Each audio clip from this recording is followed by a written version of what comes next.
अस्सलाम वालेकुम। क्या हाल है आप लोगों का भाई लोग, खैरियत से? मैंने आप लोगों को पिछले हफ्ते एक किस्सा सुनाया था कारसाज की दुल्हन का, जो कि एक बिल्कुल सच्चा वाक़या था। आज का किस्सा भी उससे कुछ मिलता जुलता है। मिलता जुलता ऐसे है, जितना ही नाम हमने कारसाज की दुल्हन का सुना है, उतना ही नाम हमने एक लाल कोटी की दुल्हन का भी सुना है। ये भी शार फैसल PECHS ब्लॉक 6 में है। जब से हम कारसाज का किस्सा सुनते हुए आए हैं, साथ साथ हम लाल कोटी के वाक़यात भी सुनते हुए आए हैं। ये मामला भी 1960 की दिहाई से चला आ रहा है। अच्छा, जिन लोगों ने अभी तक चैनल को सब्सक्राइब नहीं करा है वो सब्सक्राइब कर लें, क्योंकि आगे बहुत ही खौफनाक किस्से आने वाले हैं। तो आप लोगों से रिक्वेस्ट है, आप लोग चैनल सब्सक्राइब करें। ये लाल कोटी के वाक़यात हम बचपन से सुनते हुए आ रहे हैं, लेकिन ये जो मैं वाक़या सुनाने जा रहा हूँ बहुत ही खौफनाक है, दिल दहलाने वाला है। ये वाक़या अभी कुछ अरसे कबल का है, जो कि एक करीम ड्राइवर के साथ पेश आया था। मैं उनका नाम नहीं बताऊँगा, लेकिन मैं आपको ये ज़रूर बताऊँगा उनके साथ हुआ क्या था। ये कुछ अरसे कबल एक करीम ड्राइवर वहाँ से रात को 2-2:30 बजे के टाइम गुजर रहे थे शार फैसल से। अचानक से उनको एक औरत वहाँ पे लिफ्ट मांगती है। बहुत बन ठन के तैयार होके एक औरत खड़ी हुई लिफ्ट मांग रही है, तो वो पहले आगे निकल गए। उनको डर तो नहीं लगा, लेकिन उनको जहन में आया ये कोई ट्रैप हो सकता है, ऐसे ना हो कि पीछे लूट मार वाले खड़े हुए हों। लेकिन फिर उनको दूसरा ही ख्याल ये आया कि एक अकेली औरत है, क्या पता वाकई मदद की ज़रूरत ना हो। तो एक इंसानी हमदर्दी के तहत उन्होंने अपनी गाड़ी रिवर्स ली। वो औरत खड़ी हुई ना, उनको पीछे से देखे जा रही थी। वो अपनी जगह पे खड़ी हुई, वो सिर्फ लिफ्ट के लिए हाथ दिया था, ये चले गए आगे। और वो खड़ी हुई और इनकी तरफ देखे जा रही है। खैर, ये वापस लेकर आ गए गाड़ी। इन्होंने पूछा कि जी आपको क्या हुआ। उस औरत ने इनको बहुत ही आराम से बोला कि मेरा पर्स खो गया है, मुझे अपने घर जाना है, 5 से 7 मिनट की दूरी पे मेरा घर है। अगर आप मुझे मेरे घर ड्रॉप कर देंगे तो जो आपके पैसे होते हैं मैं आपको डबल पे कर दूँगी। तो ये खुश हो गए। इन्होंने सोचा कि इस टाइम तो कोई सवारी मिलनी नहीं है और ये सिर्फ 5 मिनट की बात कर रही हैं, तो अच्छा है, मतलब पैसे भी मिल जाएंगे और ज़्यादा पैसे मिल जाएंगे, उसके बाद हम अपने घर चले जाएंगे। वो इनके साथ पीछे बैठ गई। वो आगे नहीं बैठी, वो पीछे बैठी आगे। अब वो चल रही है, वो इन्हीं की तरफ ना घूर घूर के देखे जा रही है। इन्होंने जब शीशे में 2-3 बार पीछे देखा ना, तो वो देख रहे हैं कि ये मुझे देखे जा रही है। अच्छा, इनको कुछ समझ नहीं आया। इन्होंने मतलब बोला कि मैं बिला वजह क्या पूछूं इनसे इतनी रात में।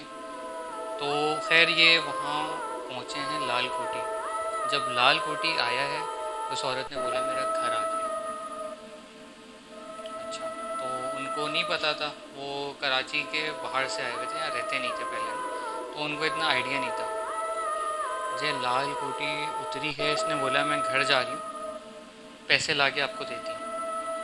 इन्होंने बोला ठीक है। अब वो चली गई घर के अंदर, वो लाल कोठी में चली गई। अब ये वेट करते रहे। इनको वेट करते करते 5 मिनट, 10 मिनट, 15 मिनट। अच्छा, जब 20 मिनट तक कोई बाहर नहीं आया तो ये बड़ा गुस्सा हुए। ये गाड़ी से उतरे, इन्होंने सोचा कि मैं खुद दरवाज़ा खटखटा के पैसे मांगता हूँ। अब ये दरवाजे पे पहुँचे, ये दरवाज़ा खटखटा रहे हैं। अब खड़े हुए, कोई बेल थी नहीं वहाँ, कोई दरवाजे पे नहीं आ रहा। तो उन्होंने आवाज़ें लगाना शुरू कर दी कि कोई है अंदर। तो कोई आवाज़ नहीं आ रही थी अंदर से। अच्छा, इत्तेफाक की बात है, इन्होंने जब हैंडल दरवाजे का खोला है ये चेक करने के लिए कि दरवाज़ा लॉक है या नहीं, दरवाज़ा खुला हुआ था। अच्छा, इन्होंने सोचा ये कि मैं अंदर जाके ना आवाज़ देता हूँ। मैं थोड़ा अंदर, उन्होंने बोला मैं अपने पैसे छोड़ के क्यों जाऊँ ना।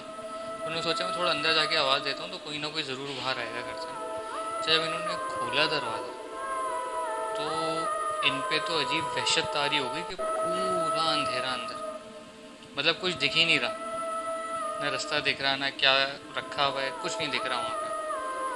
अच्छा, इन्होंने इधर उधर देखने लगे कि कोई दिखे, कहीं से कोई रोशनी दिखे, कोई आता हुआ दिखे। तो मतलब ये इन पे भी वहशत तारी हो रही थी। इन्होंने सोचा मैं क्या करूं। इन्होंने करा क्या, इन्होंने अपनी जेब से निकाला लाइटर। इन्होंने लाइटर जलाया। इन्होंने लाइटर जलाया है तो इनके होश उड़ गए।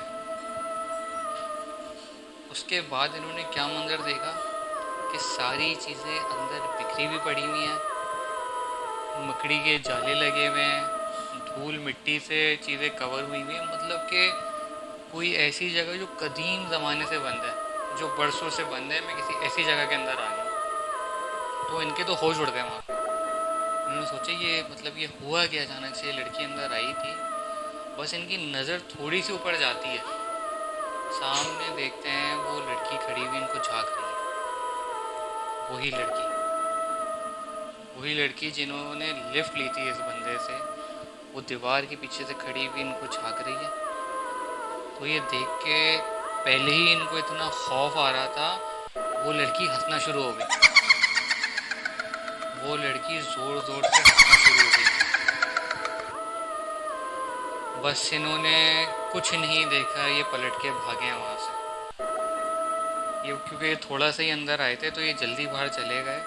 मतलब इन्होंने बताया कि मेरे पाँव की से ज़मीन निकल चुकी थी, मुझे खुद नहीं पता था मैं कैसे भागा, कैसे खड़ा हुआ पाँव पे, क्योंकि मेरे पूरी जान निकल गई थी। वो लड़की दीवार के पीछे से खड़ी हुई देख के इनको ज़ोर ज़ोर से हंसना शुरू हो गई। बस ये वहाँ से भागे। ये बताते हैं कि ये बिल्डिंग के मैं बाहर आया हूँ बस, वो उसके बाद मुझे कुछ याद नहीं। हुआ ये था कि जब ये बाहर आए थे, ये बेहोश हो गए थे। तो जब लोगों ने इनको स्पॉट करा वहाँ, तो इनको किसी करीबी हॉस्पिटल लेकर गए थे। इनको हॉस्पिटल में रखा तो इनको अगले दिन सुबह होश आया। तो बस इनको अंदर की ये चीज़ें याद थी, बाहर आने के बाद इनको कुछ याद नहीं था कि क्या हुआ। तो ऑब्वियसली ये बेहोश हो गए होंगे, क्योंकि ये बेहोशी की हालत में हम मिले थे। तो इस किस्से को बताने का मकसद ये है कि जिस तरह कारसाज वाला वाक़यात होते हैं, इसी तरह लाल कुटी के वाक़यात भी होते हैं। तो आप लोगों से गुजारिश ये है कि कोशिश करें कि वहाँ से अगर रात में गुज़रें तो अकेले ना गुज़रें, और अगर जा भी रहे हों किसी काम से तो वहाँ रुकें नहीं। आप लोग अपना ख्याल रखिए। अल्लाह हाफ़िज़।